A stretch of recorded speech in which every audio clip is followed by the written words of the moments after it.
இன்றைய தினமலர் செய்தியில் திமுக அணியில் மார்க்சிஸ்ட் கம்யூனிஸ்ட் 6 தொகுதிகள் கேட்டு அடம் பிடிக்கிறது.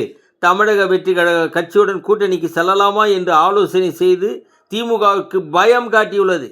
இதில் வெற்றி பெறுவது திமுகவா கம்யூனிஸ்டா என்பது தெரிய வரும். தூத்துக்குடி +2 மாணவி கொலை வழக்கு ஜாமீனில் உள்ள ஆயுள் தண்டனை கைதி தர்ம முனீஸ்வரன் கைது செய்யப்பட்டான். ஏற்கனவே 2020இல் காட்டில் தனிமையாயிருந்த 65 வயது மூதாட்டியை பலாத்காரம் செய்து கொலை செய்த வழக்கில் 2024இல் மகளிர் நீதிமன்றம் ஆயுள் தண்டனை விதித்தது.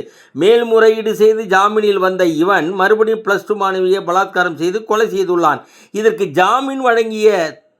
இதற்கு துணை போன வழக்கறிஞரும் அதுக்கு ஜாமீன் வழங்கிய நீதிபதியும் தவறு செய்துள்ளவர்கள்தானே. சட்டத்தில் தீவிரமாக மாற்ற ஜனாதிபதி அவர்கள் உடனே செய்ய வேண்டும். வணக்கம்.